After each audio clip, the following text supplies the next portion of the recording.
Well, fellas, we're back with another Drivers Project podcast. I've got Sam with me and JJ with me, and Dom should be joining us partway through the show. He says it's basically his busiest week of the year for his trucking company. Sam, what have you been up to lately? We went and got a different trailer this last week. Hit PRI for one day, and starting to actually kind of get some cars coming together. Trying to get some older parts out, newer parts in.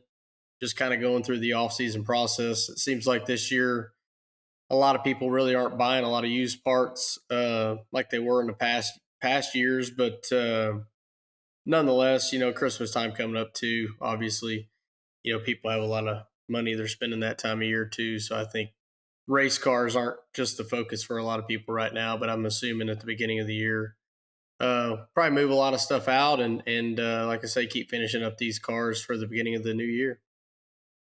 Now, you're actually switching frames this year. What went into that decision? We just got something new and fresh coming in. We started to work with Triple X here, and really excited about the opportunity to work with those guys.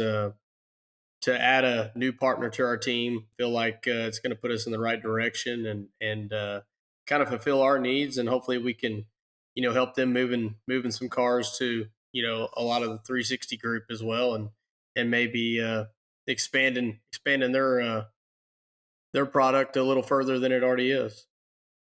JJ, what have you been up to?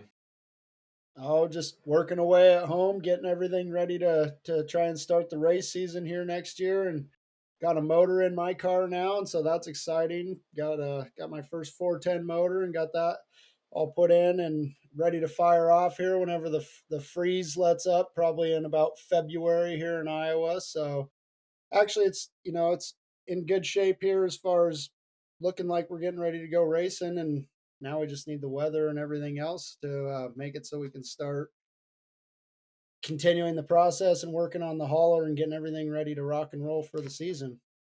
So, is that a 410 or a 360 motor you have in it? That's a 410. I have a couple of 360s personal motors that I've got, but I've never owned a 410 before. So I'm excited I got that bad boy, and just kind of a little short track motor picked up this winter, and hoping to start my program off and just kind of pick and choose our races and go where we can be competitive.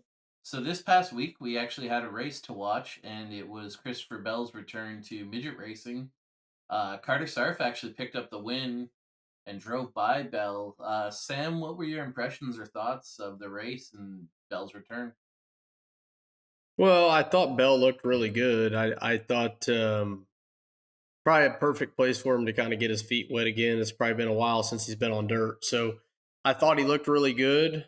I thought, maybe if you ask him, he was just rusty probably. I think, yeah, and I think honestly, once Sarf passed him, he tried to do what Sarf was doing. He just couldn't do what Sarf was doing. Sarf looked really good. I thought that, that was a good shakedown for Bell. And I think, come Chili Bowl time, he'll get a little more time under his belt. He'll be back where we're used to seeing Bell up front every night. And I felt like obviously with that field of cars at DeCoin is a little lighter than I was used to seeing. So I felt like he'd easily win that race. So the fact that he didn't, obviously was probably surprised a lot of people. But I think going through that weekend there, I think coming back to Chili Bowl, I think he'll be on kill mode. Now, JJ, you and Sam have both been injured and missed extended period of time. When you take time off like Bell did, what is it that actually goes away? What do you get rusty on? Yeah, I mean, I wouldn't say it's any different than just about every winter or off season for guys that don't go to Australia or whatever. You got a few months off, and it's just, I would say the speed of in which everything's happening, kind of the rate of the decision making and everything. I'd say for the first race or so, or at least halfway through the first night, it feels like you're kind of doing what going where the car takes you. Whereas whenever you get back up to speed, you're kind of leading the dance again. I would say is a good way to put it. It feels like you're hauling ass the first couple nights you get back in a car after you haven't been in it for a long time. Whereas once you get into your groove and kind of get into the flow of things, it just feels like you're going just everything's happening in slow motion. You're just making decisions at that point. I don't know. I think it's different for everybody. I've known, I don't know, there was years where I felt like when we came back and running some 410 stuff that maybe we were rusty with the speed. Um, I don't ever really feel like, I don't know, like last year when I came back, man, I didn't really feel like, from the off season to regular season, man, I didn't really feel like we were. I don't know. I didn't feel like we were rusty. I felt like we right out of the box we were really good. Um, but there are years where it's different. There are years where maybe like for us, if our package isn't where it needs to be, the first when you get down to Florida, especially like going to Volusia when you open up down there, if your package isn't where you need to be and you're a little off with your race car, that place is so fast where you get behind too as a race car driver because your car's not where it needs to be. But I feel like if you start down there and your stuff's right, I think the rust or whatever you may call it, I think for a guy that's a full time guy, probably really shouldn't have a lot of rust. I think, yeah, I mean everybody's got their own little quirky things that maybe you know they knock the rust off per se, but I don't know. I don't think there's a lot of rust to knock off for most guys that are full time guys. So we actually had a couple schedules released this past week. One was the All Stars schedule. JJ, have you had a chance to look at that? And if so, what do you think of it? I mean, I looked at it pretty briefly, but I mean, it makes a lot of sense for going back to being a working man series. It seems like it's a pretty reasonable deal aside from the 9 races in 9 days or whatever they got going on for Speed Week, which is always just a huge grind. And that's kind of what they pride themselves on is Ohio Speed Week's badass. And it's one of those things that everybody should experience sometime in sprint car racing. And man, the schedule it looks good. I don't have any real qualms with it looking at it right off the bat. I mean, there's nothing that really stands out to me. There's a few places that they go that I like, I'm happy to see them back in Michigan. I love to see them at I-96. I think that's a badass racetrack. I think Bloomington will be a good show. There's a handful of places that I think it's cool to see. It's good to see them go through PA too. I think that's good to get them back at Lincoln. They haven't been there in a long time, so no complaints on this side. Sam, what were your takeaways from the schedule? I think it's awesome. I think that obviously Ohio was needing that. I feel like it gets far enough out east where you're going to have some PA guys that really like it too. I just think it's awesome that somebody took the chance and had the balls to come out and to take a chance and put together something like this. I don't think a lot of people understand the undertaking it takes for people to put together something like this.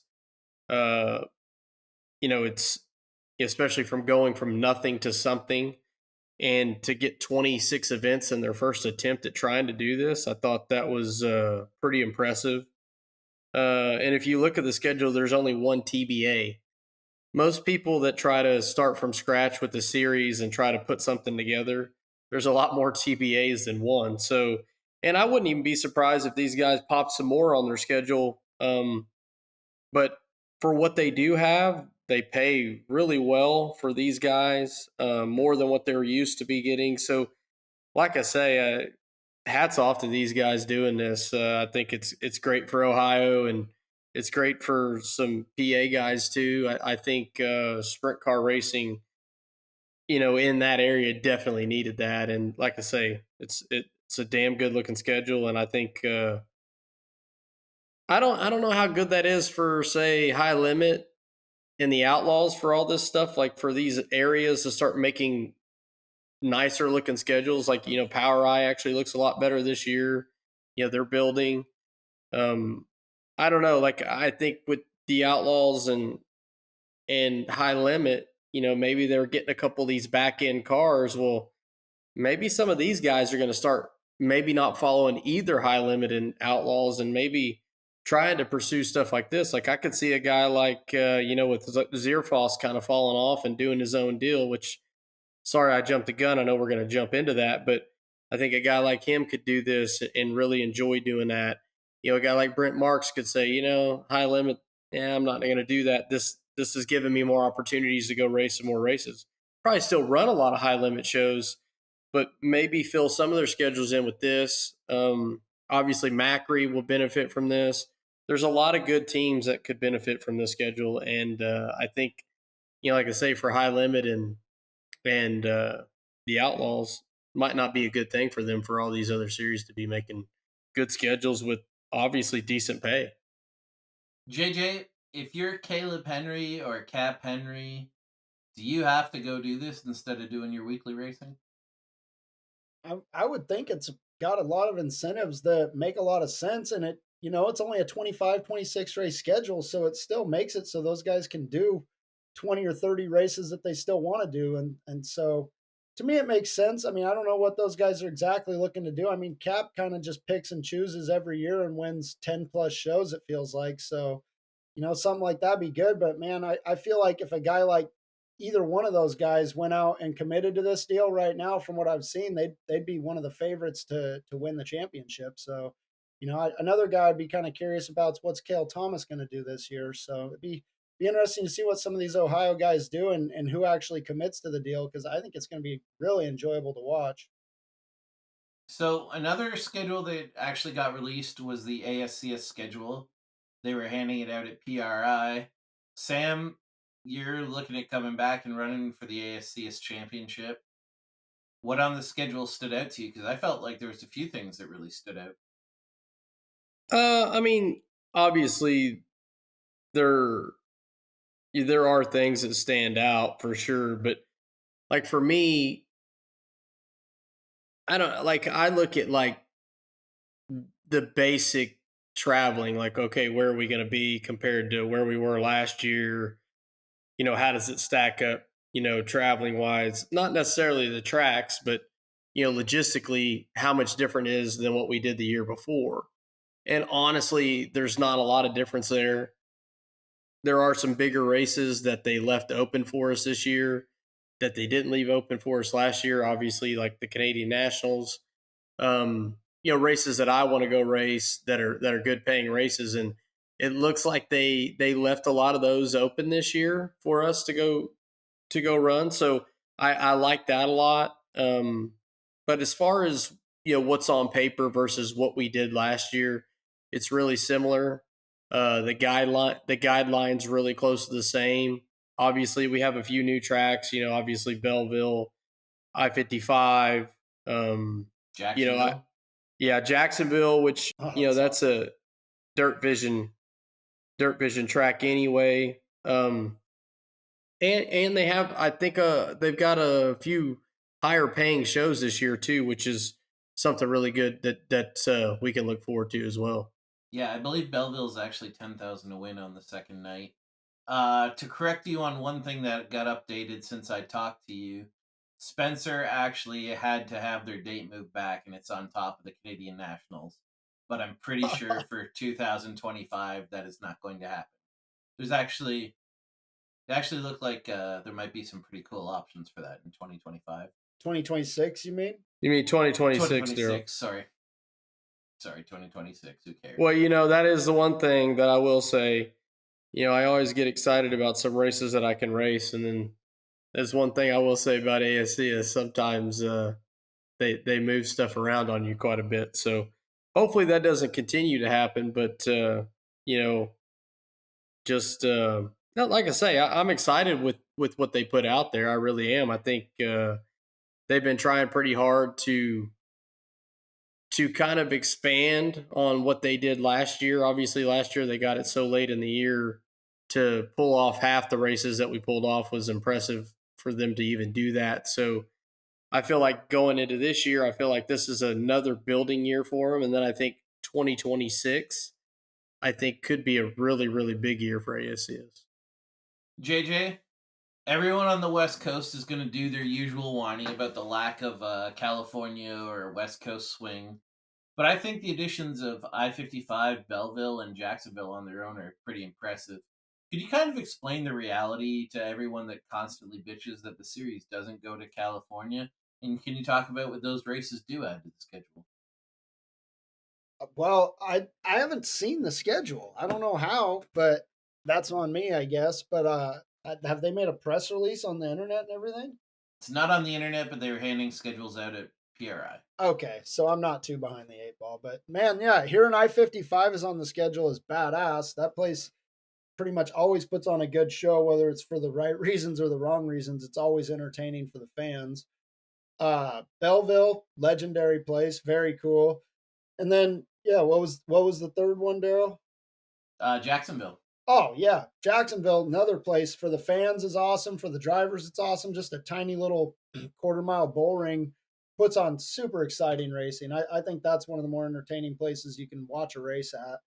And then yeah, just as far as going to California, man, I mean, diesel's $5 a gallon. There's just one thing, just like right off the bat, that I don't think people really think about, but just logistically, it doesn't make sense to go out there for the series. I mean, if they can't match all the schedules up and make it work with all these different tracks. I mean, there's a lot of moving parts that go into trying to make these dates work and run these get these big series to come through. And so without being able to make it all work and mesh, I could see it happening in the future. But right now, just kind of building. What's the furthest west they go? Then Montana, I would imagine.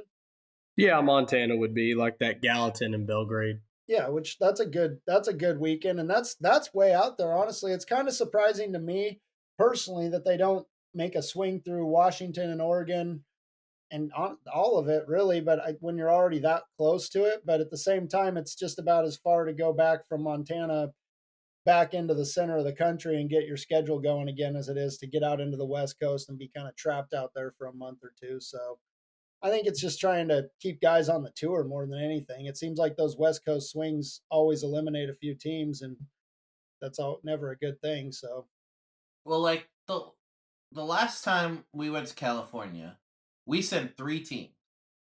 And the car I worked on made both the A mains and ran in the top 10 one night. All our cars basically made all the A mains and ran top 10. Our team wasn't even close to paying for that trip. And that's about as good as you could ask to do, is have all 3 cars run in the top 10 and make the shows. And we weren't even we weren't even close to making money on that. And that's the reality. A series that pays like 5,000 or under just can't go out west. So you want us out west, maybe pay more. right, and well, that's the thing. I'm sure Washington, like Skagit Speedway, their 360 deals pays 26,000 to win this year. Like, I don't think the pay more thing. Like there are series or there are tracks and stuff that'll pay more, but it's still, 26,000 is awesome. But what do those races pay to start, and what's it gonna, how much does it take to get out on the road like that and then stay on the road like that? It's just, man, a lot more goes into it than just showing up to these races and collecting a paycheck. So we agree they can't pay more, their teams can't do more. Just accept that until things grow, we can't go to California. And it's nothing to be angry about. I just think honestly, like it's beyond that. Like the teams that are attracted to ASCS aren't teams that will ever be able to do that. Like they're never going to be able to go, oh well, we're gonna go make a West Coast swing like the Outlaws used to do. If you'll remember, the Outlaws used to do that twice a year and very heavily out there. Well, they bitched so much that they cut a lot of it back. So, like I say, and that's even teams at that level were bitching about going out to California. A lot of the teams were, not all, but a lot were. And I think, like if you're bitching at that level about going out there, there's no reason to even try to get ASCS out there. It just doesn't make sense. There's probably 3 or 4 teams that have the financials and the budget to go out there, and all the rest of the guys are dreading going out there probably. And it honestly probably forces a lot of people off the tour if they're going to try to do that. So moving on from series talk, there was a bunch of drivers that swapped rides lately. Probably the biggest one to me was Brock Zierfoss deciding to come off the road. And he's going to run his own equipment in select races and the Eichelberger 8 on 2 separate nights. I actually had a phenomenal interview with Brock. He did an excellent job in the interview. And then our audio screwed up. Basically, our audio cord somehow decided to shit the bed on us, and I did about 8 interviews at PRI, and they're all pretty much all lost. But basically, JJ's least favorite driver on the planet Come on now. is coming home. What do you think, JJ? I like many guys a lot less than Brock Zierfoss, for sure. But no, I mean, I think it's a great move, man. I'm especially getting into another car like that. Just financially, I'm sure makes a lot of sense, and I see him to win some races this year. I would like the over under on him winning races this year. I'd say is probably around 4 or 5, and I think he's going to have a pretty good year. He showed at the end of last year he's got plenty of speed. I'm sure I gave him a lot of confidence going into this off season. He's got some opportunity here, and honestly, I'd say that it's looking really good for Brock this season. I think it'll be really good for him, honestly. He's been out grinding on the outlaw deal for a few years now, and I kind of feel similar to myself. Like you go out, you go out there, and not to say he hasn't had success, but I think this last year wasn't. I felt like he thought he would have had a better year this last year than he did. But I think he's going to go home, and I think a guy like him, I guess that's what a lot of people don't understand. And I know we talk about it often, but a guy like him being on the outlaw tour, you'll have people say, you have people like JJ talk shit about him, right? Well, like a guy like him will go back home and he'll be a dominant race car at home. He will be. I don't think people realize how good you get racing with the Outlaws all the time. He'll go home, he'll be good. And honestly, I think when he goes home and does as well as I think he's going to do, I think when you see him make his trip out to Knoxville or he makes his trip out to the Kings Royal, I think it'll make him better at those places because his confidence level will be up. I think, I always tell people this, you're on the outlaw tour and you're not running as good as you want to. I mean, your confidence just can really, like you get your knocked in the dirt and it can really, really work on you mentally. And I think you get a guy like him, he's going to run top 5 every night at home, or has the opportunity to run top 5 every night at home. He's going to be one of the better race cars. When he leaves the porch and goes to these other places, he's probably going to have his chest poked out a little bit because he's feeling like, man, we got our stuff together. We're running good. And sometimes when you're a top 5 car in PA, you're a 15th to 20th place car, with the Outlaws or high limits. So, like I say, I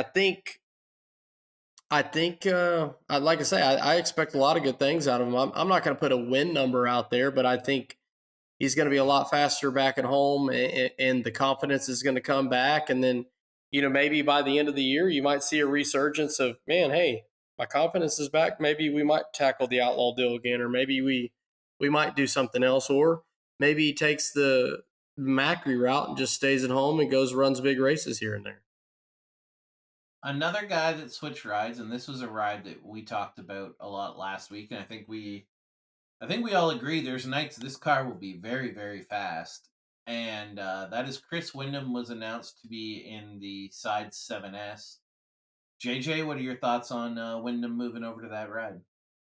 I was surprised to see that, honestly. I don't know. I don't know Chris Windom personally at all, but I just never would have imagined him to be racing with Jason Sides. I don't know. I just never saw that one coming at all. Didn't really picture that to happen. And I don't see it to be a bad fit, honestly.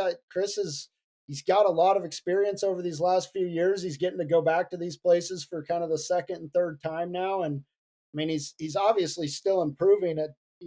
He hasn't had the best transition to wing 410 racing compared to some guys, but god dang, nobody's taken a tougher road doing it. I mean, the guys ran probably less than 10 or 15 regional shows, and everything else just been national stuff. So, he's going to keep grinding and another full season with the Outlaws. And if he gets the right guys around him and they get a balance that he likes, I see him to have, more success than he's had the last couple of years. What do you think, Sam? It's a strange combination. I don't It really is. I don't really see like him and Sides as being the two guys that I would ever think, man, these two go together well.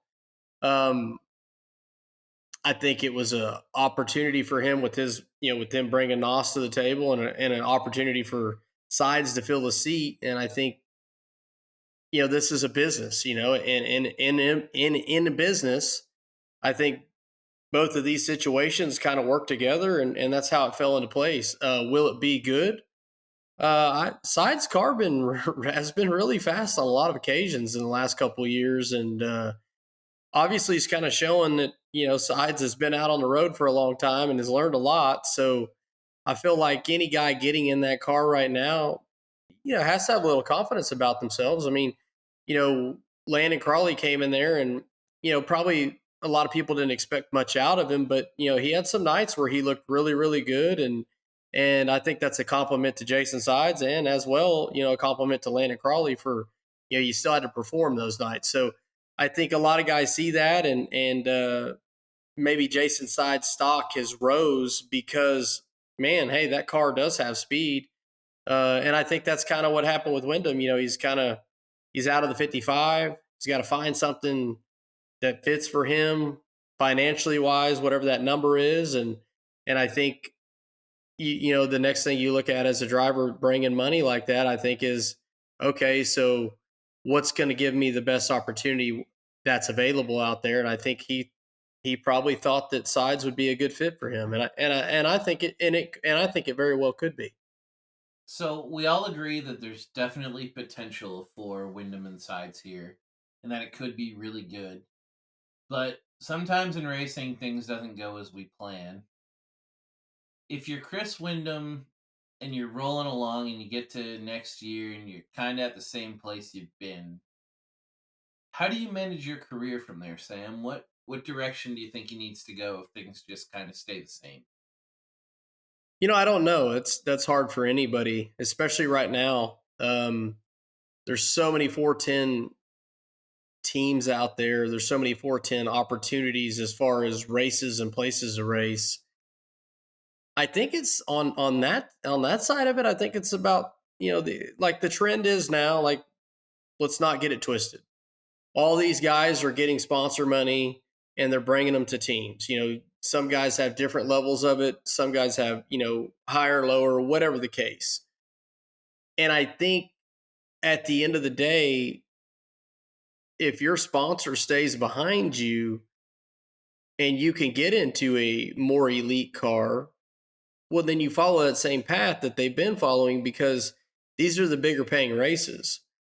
But if he's thinking, man, I don't want to be that same tier as what I've been the last 2 or 3 years trying this 410 wing stuff out. Obviously he's always been very good in the non-wing stuff and in the midget stuff. So, I mean, I could see him going back that route. Is that the route he wants to go? I highly doubt that. But for some people, that's not a bad thing. I don't think it's a bad thing if he were to do that. But I honestly think I think the backing he's had that backing for a long time. I don't see it going anywhere. I don't see him going anywhere though. I think he's going to keep pounding this deal till they get it right, or till he gets comfortable somewhere. So, like I say, but if he decides to go do non-wing or wing, I don't think it's going to matter either way. I think he's going to have the backing whichever direction he goes. Another ride swap that happened was actually driver coming back to where he started, which was Hunter Schoenberg going back to the 55 with Clinton Boyle's crew chiefing on that. What are your thoughts on that, JJ? Home sweet home, man. That one made a lot of sense to me. That was kind of the the opposite feel of the other one. That one just, it makes sense. Him and Clinton are really familiar with each other. They weren't running bad when they quit racing together. It wasn't really a type of deal where I thought they got stagnant and were sucking. I mean, I was running out on the All-Star tour with them, and there's everybody has lulls, but they were by no means running bad, and that car has performed very well ever since. I mean, like when they got rid of him or whatever, when they went their separate ways, they had Buddy in it and they had Kerry in it, and they both ran well. And a lot of respect to Clinton and what they're doing over there. And I'd see that to be a pretty good fit. I mean, that's been a good fit before, and Hunter will be comfortable, and I think that'll be a pretty good team. I'm interested to see where they're going to race all the time. Do you have anything to add to that, Sam? Yeah, I mean, obviously, I don't know their situation, but they weren't slow before. When Hunter was in the 55, they weren't slow. Honestly, I think it's the best he's looked in the last however many years. I think he probably got a little butt hurt when Buddy came in and Vermeer wanted to run two cars and probably ended their relationship or whatever the hell happened. But obviously, since Windom went in the 55 and they really haven't been that good, I think the owner is like, man, we weren't too bad with Hunter in the car. So I think, in his mind, okay, let's go back that route. So I think it's a good fit for him. I think it's probably where he should have been the whole time, honestly. Based on what Sam said there, it's the best they've both looked in the last few years is when they were with each other. So it does make Sure. sense. The last ride that I have written down here, and I might have forgotten some other ride swaps, is Parker Price Miller going back to the Forbrook 5, which he's run in the past. Looks like they're going to basically race around Knoxville, and then Parker is going to run his car at other races. How do you see this team doing, JJ? I think that's a really good fit. I mean, they're from another familiar deal, and Parker's been really good at Knoxville at times. And Guy Forbrook obviously knows how to get a car that can go around Knoxville. I saw that they said they're going to race for the Knoxville Championship. I mean, I'm not sure what kind of depth that their team has, but man, with Parker and some of his resources behind them, if that's what they set out to do, I figure they're going to be a pretty tough team to beat week in and week out every Saturday night at Knoxville for sure. Sam, you've actually had Guy Forbrook as a crew chief, and we're pretty fast with him. And everybody knows about Guy Forbrook. But what are the things Guy brings to the table that can help Parker that he doesn't get with a normal, say, crew chief? Well, obviously, Guy's been around for so long. Um, Guy doesn't do anything wrong. Like most guys that are in this sport, they have tendencies. They do this wrong. They do that wrong. There's things that they don't get right. Well, Guy doesn't really have a weakness. The only weakness that Guy would have right now is that he doesn't race as much as all these other guys are racing. But I think if you get a guy like Parker in there, Parker's been, he's been a solid race car. I mean, obviously he's not been the top five elites in the high limit or the outlaws, but he's right there. Like he could be, with the right people behind him. So I think, with a guy like Guy in there, and Guy has a lot of experience around Knoxville. And I really it surprises me that Parker's actually going to commit to running Knoxville weekly because that takes a lot of races out of his schedule. But if that's what he decides to do, he's doing it with the right guy. That's for sure. I think the knowledge that Guy Forbrook has on engines, cars, just the whole package. I think that just puts you so far ahead of everybody else in preparation for one race night. Now, I don't think they're going to be, say, super fast in all conditions right away. But I think by the time, if they don't have any issues, I think by the time they get to nationals, they will be a top tier team for sure. I think it'll take them some time because you got to remember, Forbrook hasn't got to race as much as all these other guys are racing. So even with knowing everything that he knows, it still takes time. There's so many good race cars out there. There's so many guys logging laps, getting data, and he just like the thing about Guy. What I will say is he'll have some of the better motors because of his knowledge on where things need to be with the engines package, and a place like Knoxville, that's huge. And like I say, his car stuff, it speaks for itself. He's had a lot of experience, has a lot of experience through the years and having a lot of accomplishments. He's worked with some of the greater drivers, so he's got a lot of knowledge and has a lot of the right to say so to make stuff right. And I think a guy like Parker obviously believes in him to pair up with him, and I think it's a good combination for both. I think both have a level of respect for each other, and in this sport, that's what you got to have to be successful. So, my father went to the safety council meeting and the state of sprint car meeting. And one of the things that really jumped out at him was how impassioned Brad Sweet's plea was with the rest of racing to go with the 1.5-inch wicker bill. And my dad said he came off as pretty desperate and really pushing for it really hard. I had a couple thoughts on that, but just hearing that, what are your thoughts, JJ? I don't know. We've had all sorts of different wicker bill rules. I don't care that much, to be honest with you. It's something we definitely adjust and mess with, but it doesn't seem like if the whole state of everything that's going on in racing, that I don't understand how that's such a big deal. But I'm not opposed to it. I don't care. I mean, 1.5-inch wicker bill is fine with me. I like having that adjustment as opposed to just being stuck with a 1 inch. It's better than the alternative, so I don't really have a big time opinion on that. I don't know. Sam might. Sam, what are your thoughts? Because I definitely have some thoughts. Well, my question is, obviously I wasn't there when I heard, like you said, your dad thought he was passionate about it. I guess what my question is, like, what was he so passionate about going to the 1.5 inch? He was just really impassioned that everybody go to it because nobody else has made their decision yet. And he was like trying to lock people in on, like he specifically was going after John McCoy, trying to get him to do it, and basically trying to just really get everyone on the same 1.5 inch. Yeah, I think part of it from his interview with David Gravel is I think he thinks his teams will be at a disadvantage if they're running it, say, 1.5 inch wicker bill, and then they go run the Knoxville Nationals and it's 1 inch. yeah, and I don't disagree with that, but I think based upon this, what I would think, and I don't like, for the life of me, I can't understand why they picked 1.5. Like we went to one, Right. we went to one, then we were at 2 before, and that we went to 1 because the reason was, oh well, the 2 makes too much dirty air behind the wing, and you can't race good behind 2-inch wicker bill. You can ask JJ whether we were on a 1-inch or a 2-inch.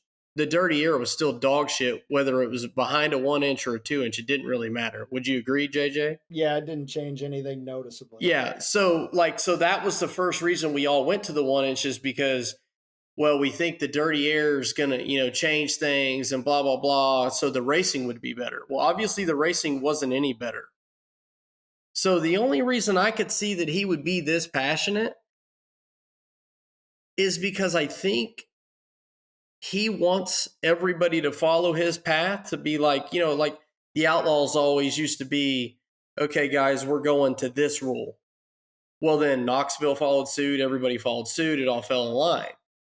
Well, I think he just wants to be that guy that everybody falls in line to. Like, I think he wants the Outlaws to fall in line to him, and he wants, the Knoxville to fall in line to him. And I think that's really not the place they should be at right now.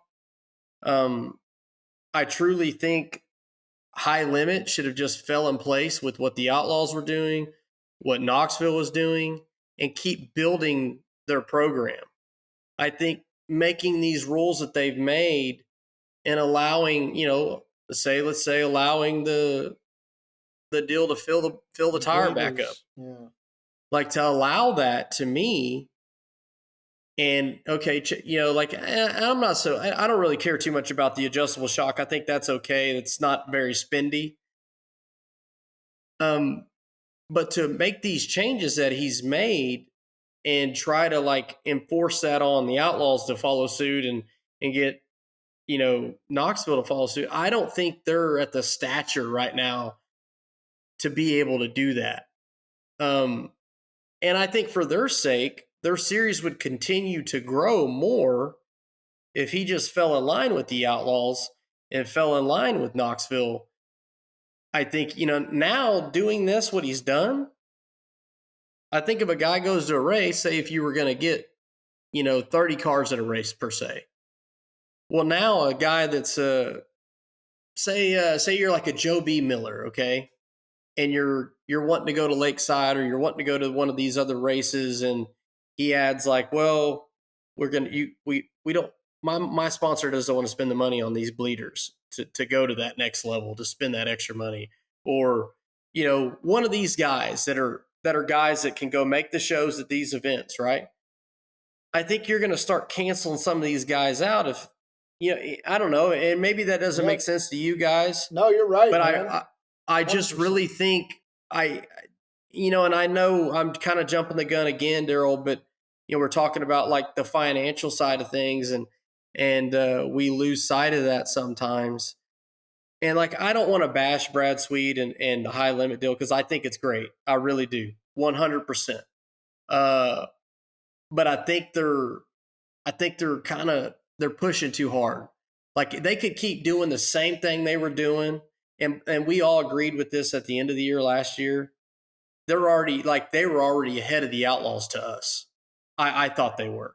I don't know if you still think that, Daryl, but I thought they were by the end of the year. Like, I started the year out watching Dirt Vision and watching the Outlaws all the time, and by the end of the year, I was watching High Limit. And that wasn't because, man, I like High Limit more or whatever. It just seemed to be like I turned it on. You know what I'm saying? I have Flow, I have Dirt Vision. Like, that's just what I turned on. And I think that they have all that going for them, or had all that going for them. And then to try to press this, like, I don't know, maybe thinking they're the new thing, so now we can press. I don't know. I think it's too soon.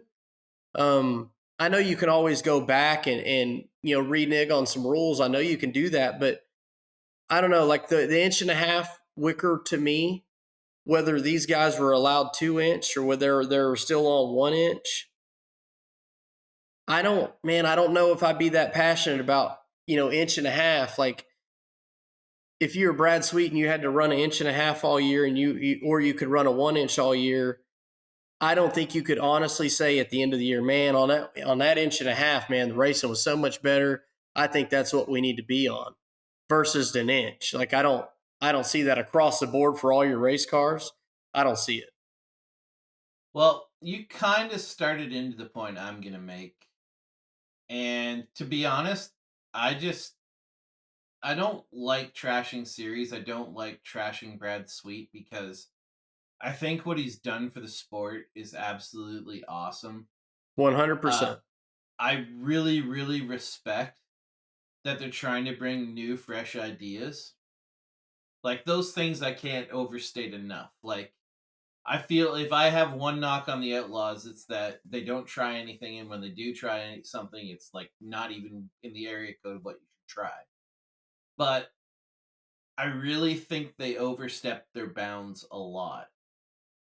I think one thing the World of Outlaws and High Limit are showing me is, I think they both think about themselves, but forget that they're actually in charge of the health of all of sprint car racing. And I think they make a lot of decisions for 10 to 15 guys, and they don't think about what it is going to do for the whole of sprint car racing. And I really think they need to grasp that. As far as now, saying that, what I'm implying by that is, okay, I get it. High Limit, Outlaws, you hate each other. I get it. But goddamn, if you guys don't understand that you guys need to be in line talking about rules all the time, you're both out to lunch. Like, you're both on crack if you think you don't need to be working together on the rules specifically. Like, if you even think that that's even acceptable, that you two aren't working on the rules, I don't know what to tell you. But I can tell you, you're going to hurt sprint car racing. And it's not in your best interest to hurt sprint car racing. It's just not. I also get really bothered when I hear people pushing disingenuous arguments. Brad brought up the tank again for the tires, and let's just get this out of the way right now. Guys, is it an advantage to have the tank inflating your tires on restarts? Is it a competitive advantage, and is it a big one versus someone whose tires are down on air? Absolutely. Well, yeah, but and yeah, it is in that situation. But like, this whole deal could be resolved. It'd be real easy. Our bleeders never used to work that good before. We had Conroy's or whatever the we ever had. Okay, and we went to the electronic bleeder. Is it easier? Hell yeah, it's easier. Does it work better? Hell yeah, it works better. It works so good now. When we do have a little longer red, we're down on air. JJ can tell you, like, it's to the point where guys will sit here and think, man, I might just set my bleeder a little higher than I really want to, because if this race has a bunch of reds, I'm worried about being too low on air on a restart. So, now, well, it works so good. Well, now we need to go to a tank any axle to fill our tire back up. And to me, I don't know. Well, here's my point, because that's not actually my point. My point is, we all know automatically this is a performance enhancing rule, correct? If you have it in. Yeah, guaranteed. Right. Yeah. When I hear you or hear that you're at these meetings arguing that it's not, when we all know goddamn well it is, it makes me wonder why you're making a disingenuous argument. And what it tells me is you don't really have a good argument. Right now, I don't think a single person could tell you why we shouldn't just get rid of bleeders altogether. It handles every single thing these guys are complaining about, and it costs nothing. Now, all these drivers and teams, including my own team, we have them, and we're going to be screwed, right? Guess what? We chose this direction. When we started buying $1,400 bleeders, when we had $200 and also $20 bleeders, honestly, we deserve to get our asses kicked for making that decision. And yeah, I just don't think you can make a good argument at this point why every single thing that they're complaining about can be accomplished by eliminating bleeders, period. Now, I've had somewhat a debate with Sam, where Sam said, well, you're going to get blistered tires and guys might start popping tires. Well, make a better goddamn tire. You're worried about all this safety. You're throwing all this safety crap at us. Why don't you make us a tire that actually won't just blow up if we, weren't running a bleeder? So I don't know what you guys think of that, but I really don't like disingenuous arguments because they make me wonder why you're making them. Brad Sweet clearly knows on a restart he's in better shape than a guy who doesn't have them versus him. That's an automatic no-brainer. So when I hear you making those arguments, I worry about where you're coming from. I worry about what your motives are. And I don't know if you guys have anything you want to add to that, or if I'm just going to be the only one people hate for this. Yeah, I don't think he thinks that. Like, and this is my number one thing that I don't think a lot of people understand. I don't think Brad's going, well, I'm going to have this thing and this other guy might not have it to be an advantage for me. I don't think he's thinking that at all. No, I don't at all. I think he believes it. I believe he's got it for safety. But when you're starting to argue that argument, it makes me go, why are you arguing that? Why are you arguing this disingenuous thing? Yeah, I think he does think it's for safety for sure. And I just think, like, he thinks all these other guys are going to do it anyway. Like, if that's the rule, okay. But I don't think a lot of guys will go to that. I really don't. Like, I mean, being honest, I don't think a lot of guys are going to buy the deal to fill the tires up. I just don't think they will. The elite teams will get them. It's kind of like, we got the new tire balancer deals out.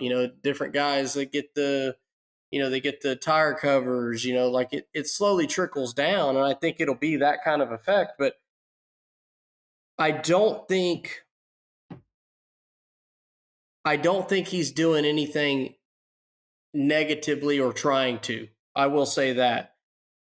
I do think the direction of him trying to go to this next step, like, maybe, he thinks it's in the best interest of sprint car racing.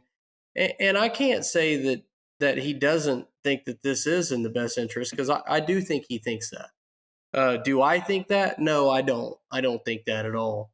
I do think sometimes guys that are at the top level, they don't understand the level of all these other guys that they're racing with. And I think that's the issue. Like, and I'm not shitting on Brad, like, at all. I think he's switched on. I think for them to do what they've done, to achieve what they've done with High Limit, to take it to this level, and to be a face that people do listen to. he's done a damn good job doing that. I just think, we don't always have to agree on everything to have respect for people. And I just don't agree on these certain few things that he's doing. Is it going to be the end of the world? No, I don't think so. But I think that the only thing I would say is if you are one of these guys at the top, you really haven't been a guy at the bottom lately, so you don't know what it is like not saying these guys haven't been at the bottom at some point in their career, because they have, but when you get at the top so long, you start to not realize the reality of, say, a guy like JJ trying to come race a race. He's a low buck. He's got a short track motor. So if he goes to a high limit show, say they go to Jacksonville, and JJ goes, man, this is a track that I could really compete with these guys at. My motor suits this track good. Like, this is a place that I want to go. But then it's like, oh, well, they got these bleeders, and, they got this and they got that. And like, sometimes you outdollar that guy and then you make that guy stay at home. So, and I don't think that's what we should be going after. I think you should be going after, if I have a high limit show, I want 45 guys showing up every night, because 45 guys feel like they can be competitive with me. And I think that's where the Outlaws have missed it. And I think that's where High Limit's missing it right now. JJ, do you have anything to add as a low buck guy that's actually trying to build this team, seeing all these additions coming in terms of just what I'll add, because we're gonna get to more, but go, Sam. Because I want to add one more thing, because I've been the low buck guy, and I've had the money behind me to do all this stuff, right? I've been in every spectrum of it. So when I'm looking at it now, being the low buck guy at some point, and now being a guy that, okay, if I tell my owner, hey, we need to get this, he'll buy this, right? I've been on every spectrum. So for me, I'm still looking at this and saying, man, this isn't where we need to go. And like, obviously JJ, like, he's trying to build something. So he's the low buck guy trying to be competitive, and so what do you say to that, JJ? Right. Well, I mean, with what you guys are saying, to be honest with you, I'd be way more interested in a rule where, like Daryl's saying, you took the bleeders away rather than adding something that's going to be another $1,400 or $1,000 or whatever it costs to these bleeders that are already out of control, price wise. It's just another thing. I mean, you can only add on so many $1,000 items before it really does price a guy out. And I can tell you right now, with getting my team ready and everything on the list I need to go racing, those bleeders that pump up the air in the tires are not at the top of my list. And exactly like what you're saying, like to your point, if there's a race I can go to where, it's a high limit show and that's legal, or I could go to IRA show or some other show that's maybe a more local show where you're not allowed to run that type of deal, I'm probably going to go where I know I have the same opportunity as everybody else, and I'm not out dollared, right? I'm not just out equipment I can put the same thing on the track as everybody else to start, at least. So I agree with, I just adding any sort of price to anything right now, with how expensive it is and how hard it is to just get up and down the road and make it to the races. To me, it just seems like it's going in the wrong direction. And it's just, we always talk about it, but it just creates that divide and just even more of a separation between the regional teams and the elite teams. That's, it's the reason these guys show up, and the reason you used to get so many cars is because everybody thought they had a shot. I watched a highlight video today of the 2006 Knoxville Nationals, and they had over 100 cars there. And it's just, when everybody thinks they've got a shot, or at least feels like they're equal rolling in, I think that it's a lot better for everybody involved in the sport. So we're actually going to get back to that later with my dad's question. But the next thing we're going to go to is there was some safety changes that they brought forward. One is that they're adding mounts to the fuel tanks, so now we're going to have 6 mounting points. Well, here we go. It's another expense going to happen again. Like, okay, so we all have these fuel cells that are mounted by four spots, Well, now we're about to go to 6 or whatever they're proposing to happen. And like, man, I just don't understand it. I really don't. Like, to be honest, the manufacturer that it's been happening to, they're done. So what are we doing? Like, they're done. Like, I'm telling you right now, there ain't a lot of Saldanas flying off of cars. There aren't. You know, a lot of ATLs have. And I ran some ATLs. You know what I'm saying? Like, I know. So I don't know. Like, I just don't think it's as big of a deal as what they're saying. And I get it, but going to 6 mounting points, I just don't think it's the answer.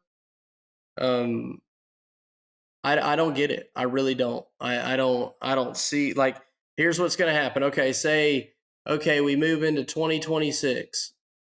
Well, guess what? If you want to keep your bladders that you have or whatever, because this is what they think. Oh, well, we're just going to sell all these down to the 360 guys and the 305 guys, and then we'll get all this new stuff. Well, here's the divide, right? Well, Sam, say I want to run 360s, but I also want to be able to go run some 410 shows when I want to. Well, now I got to have a 6-point mounted fuel cell, and in 360s I could run a 4-point mounted one. So now I got to spend, like a shell's $300 something bucks, right? I got to go buy a shell to put that bladder in, or I don't know how they're proposing to do this, but no matter what they do, it's going to cost me money. It's going to cost JJ money. It's going to cost everybody money. And the good thing about like a place like, and I'll say this, what I think is really cool about Knoxville, I'll throw the other thing in there, the dumbass fire bottles that don't work half the time. Okay, so now we got to spend $219 fucking dollars per bottle to get them recertified. And then you got to send them up there. So it's probably 60 bucks to send them and send them back. So now you've got $340. Just say we spent $340 to get it recertified, and by the time all the shipping's done, $340. A brand new bottle, $700 retail. So, like, it's just stuff like this that keeps happening. Like, and it's like it's unneeded things. Okay, so you're running into where I wanted to go with this, but I wanted to get through all the rules first. But this is another bitch of mine, and quite frankly, I'm getting sick of it. They keep throwing all these safety rules at us, and just like, here, add cost, here, do this, here, do this, and they're not even thought through. You've kind of given the answer, basically, but why weren't fuel cells flying off 3 years ago?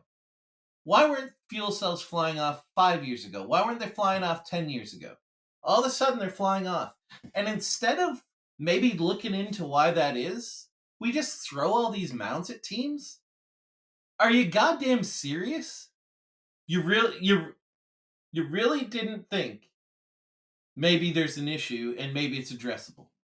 Well, I think honestly, it's one of those things where, insurance or whoever looks at it and go, hey man, we got to do something. You guys got to come up with some idea to fix this problem. Well, their first knee-jerk reaction is, oh, well, we'll mount these things different, or we'll put tethers on them, or, whatever the hell they decide to do. I don't know. Like I say, I don't like the way the fuel tank. And I hope it's one of those things that gets swept under the rug and they throw it out. I really hope that's what happens, but I don't see it happening. But let me give you a non-fuel cell example. The fire bottles. Sam, you race 305s.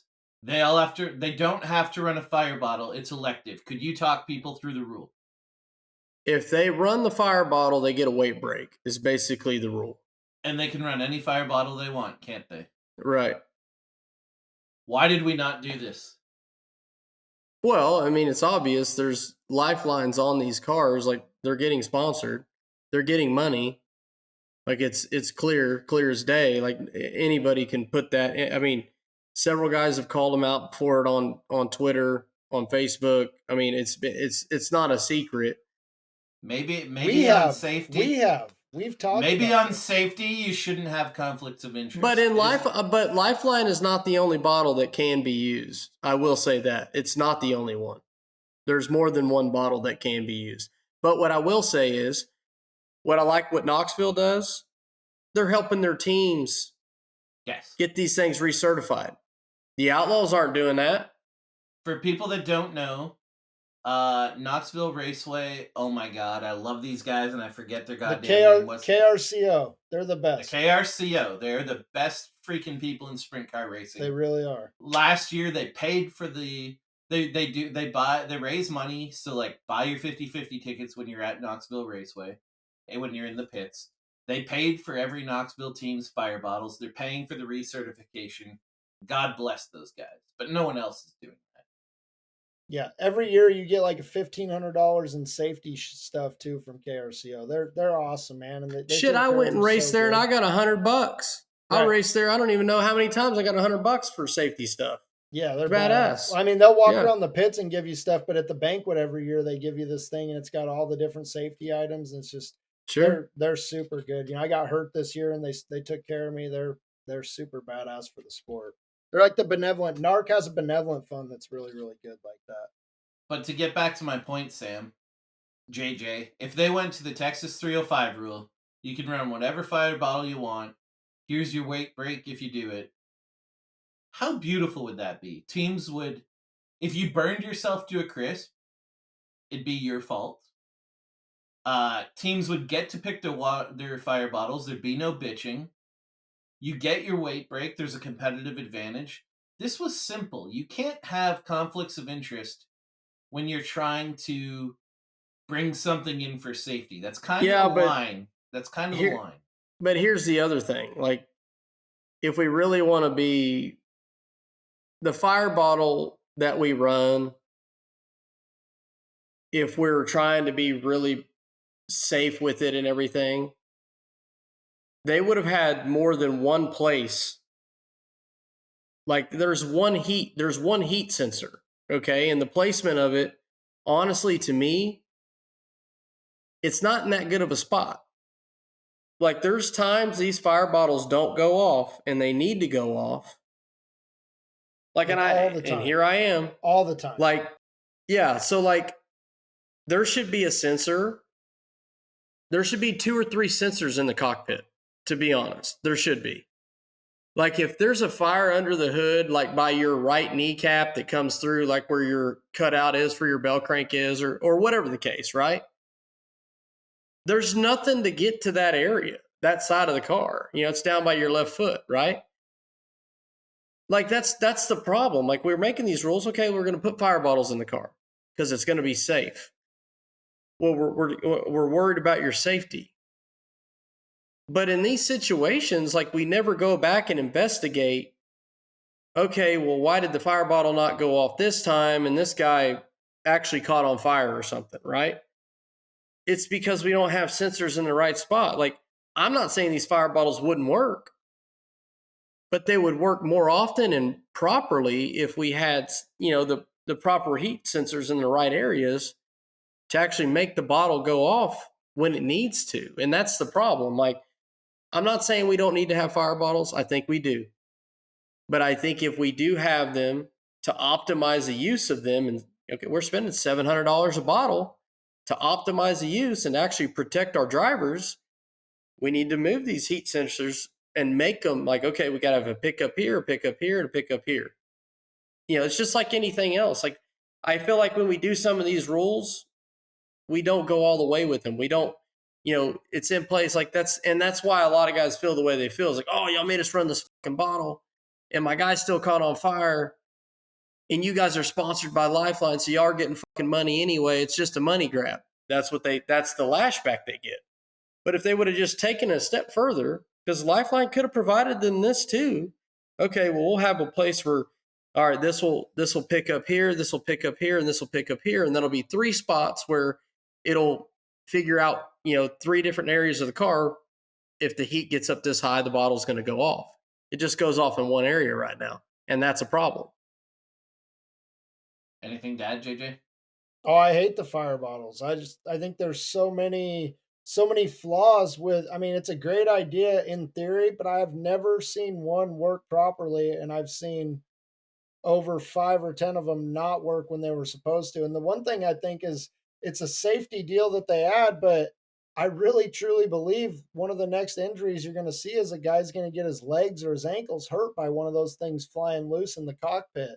So far, every time they've flown out of the car, but it's hard to keep them in the car. I mean, they need to mandate how many clamps you're running, and there's a whole bunch of other stuff that goes into it. Just throwing a fire bottle in to shut everybody up or cover your insurance or whatever is it's all good in theory until you're the guy trying to install it and make it all work and kind of jumping through all these hoops that they make you do for nothing. Like if I saw them, if it was a big pain in the ass and a money grab or whatever, and they were out there protecting guys and helping guys' legs not get burned up, I would just shut up, jump through the hoops, buy my fire bottle, and be happy with it. But whenever you're making this product, you're putting it in your race car, and it's supposed to protect you, and you pay all this money for it, and it doesn't do anything to actually protect the race car drivers.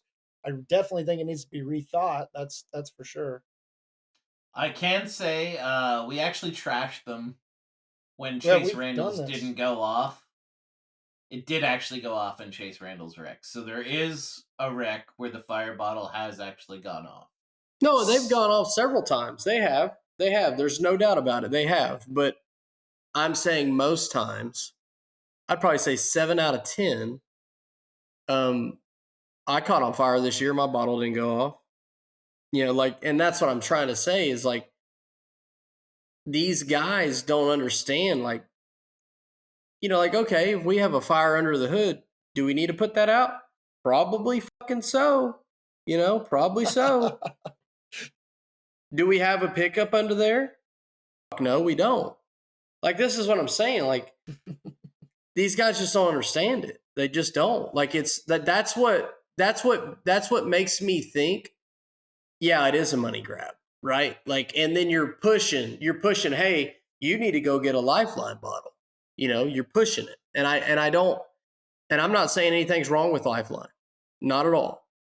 Like, I think their bottle works fine. I think everything, their equipment's fine. But we got to go to the next step as a group and say, hey, if we're going to make these mandatory, let's at least make them work. Because if I'm going to bolt this heavy ass bottle in my car that basically weighs the same amount of if I go to Smith Titanium and I buy a set of bolts for my car, basically I'm adding all that weight back on my car. If I'm going to do that, I want it to be functional. Yeah, and I think we can all agree.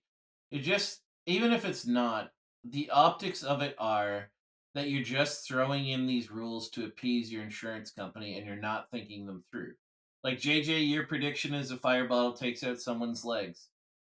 What are they going to do with their insurance when a fuel cell stays attached to a car and ignites? Like, Well, I think that's pretty common practice, but that is one thing I thought of when you started talking about the fuel cell deals. Like, man, you don't want to see a fuel cell fly up into the grandstands. That's obviously worst case scenario. I don't know that I've ever personally seen it, but I've seen them fly up into the air plenty far, and it's always something that could happen. But man, when you get that thing stuck to the back of your car, and a couple of bolts fail or whatever, and it's there's going to be fuel leaking at some point. Like if it's just hanging on by a couple of volts or whatever. I just it's always a scary situation when you end up upside down and you got fuel coming out. And so it's having it attached to the car as a driver doesn't seem as appealing as having it fly off. But at the same time, that one I really do understand because you don't ever want to see it fly off and hurt somebody. no, I get it. There's just needs to be some thinking through on it. Like, how often are we seeing, like, just there actually needs to be a thought. Looking back, why are the fuel cells flying off? Because, like I say, this wasn't happening 3 years ago. I think we know that answer, but we're trying not to throw people under the bus. Onto a more positive note, in safety, there seems to be a couple of groups that are taking the seats pretty serious. Chasm's come out with their deal, and it seems to be catching on. I know David Gravel's putting it in this week. I know some other people have it. Sam, you were pretty impressed with the XC gear stuff, though. Could you tell me what impresses you so much with it? Well, some of their testing that I've seen, it's probably a little bulkier item than what I guess some people would consider. I don't know, like when you're talking about safety and with your seat mounting, like I'm sure JJ has been through it, but we build special spacers to take up the distance with our bolts, and then some people want to get moved so far that sometimes the bolts get so long. Like there's so many negative things. I would say most of the crashes when guys get hurt, a lot of the times the seats aren't probably mounted properly or something's done improperly. You know, and I think with this XC gear, I think with what they're making is basically the way it bolts to the seat. Once you get it bolted, you can't improperly mount this thing. That's the one thing that I do like. If you get it all mounted up properly, your seat's not going to be improperly mounted. So basically, to explain it to most people, they have videos online that you can see, but they basically have these polyurethane pucks that go around your seat tubes that your seat mounts to, and it's encased in basically this piece of aluminum, and basically those polyurethane will take the shock of your seat movement in each direction, whether it's up, down, back, forward, whatever the case, and it takes up the slack. Well, in one testing that they did show, it's like a sled slam, and it's a cage of a sprint car, and in this sled slam, they have a dummy inside the car. The frame, when it bottoms out to the ground, it encounters 433 G's of force. Well, the driver in this situation, in the seat with the XC gear mounted to it, only encounters a little over 100 pounds of G, or 100 G's of force.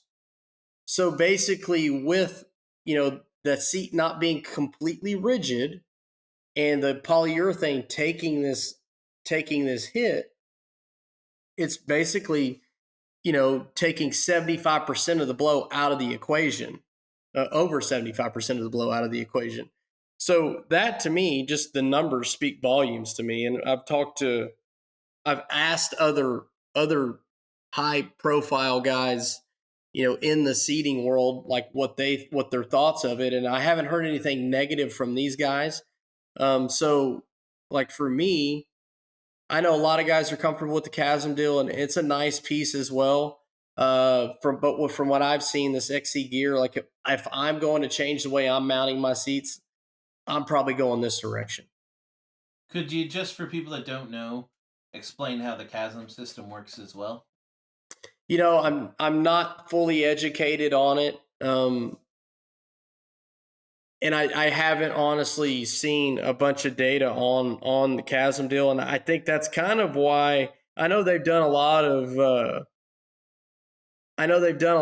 testing and stuff, and I know obviously they have a lot of feedback, but I don't know, like the only thing I don't like about the Chasm deal is you got to weld a bunch of stuff to your frame to accommodate for it. There's maintenance to it. And it's not saying that, these things aren't good, because, I mean, we just heard Carson Macedo on our show rant and rave about how much he does like it. So I think they're a little more spendier than some of the other options. But if they are as good as I think they are, I don't think when you put something in your car that's going to give you some give in a like, and we're not talking like you could take the seat and just move it with your hand.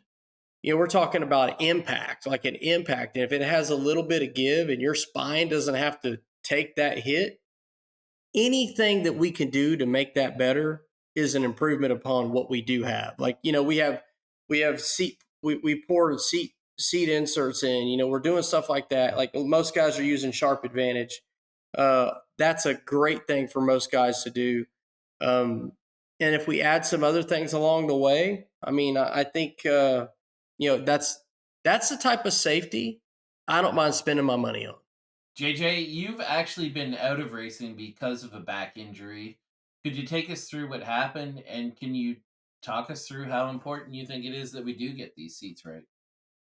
Yeah, back in 2015, I was at the Skagit Summer Nationals, that big 360 show they got, and racing, and got together with a guy, and the car bounced up and did a big wild flip and bounced across the whole front straightaway, and it just felt like a big crash. And then at the very end, it landed on the nose and just landed straight down on the frame, and it just, I mean, it's like getting dropped from off the top of your house right onto your ass from about 10 feet up, and instantly I knew I was hurt.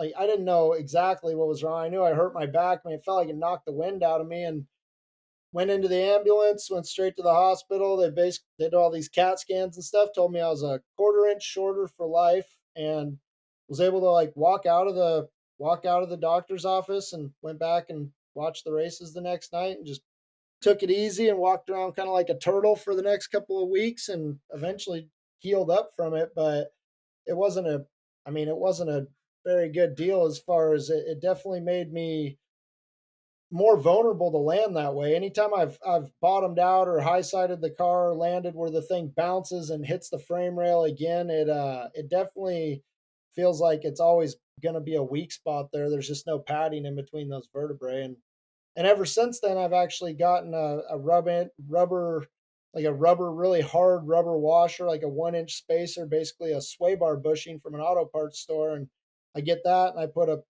washer on each side of that. And I've always put that down until it just starts to crush in between my seat and the frame rail. Ever since then, it's just what a couple of guys told me to do. And felt like that's definitely been, my own, that's a poor man's version of the chasm system from a long time ago, and I've always stuck with that no matter what car I drive. And back injuries are probably the biggest fear. A lot of guys say fire, but man, spinal injuries scare the shit out of everybody, and you try and do everything you can to keep safe. And I've been looking at that XR deal, and I watched some of those videos Sam was talking about, and I do think that's really a good deal for the future of our sport and the innovation of it. Yeah, that's all I got for you. Thanks for doing this, fellas. Thanks for doing this, Dom. Talk to you later. Yeah, Good times. good seeing you, Dom. Yeah, good shit, Dom. Is your best episode.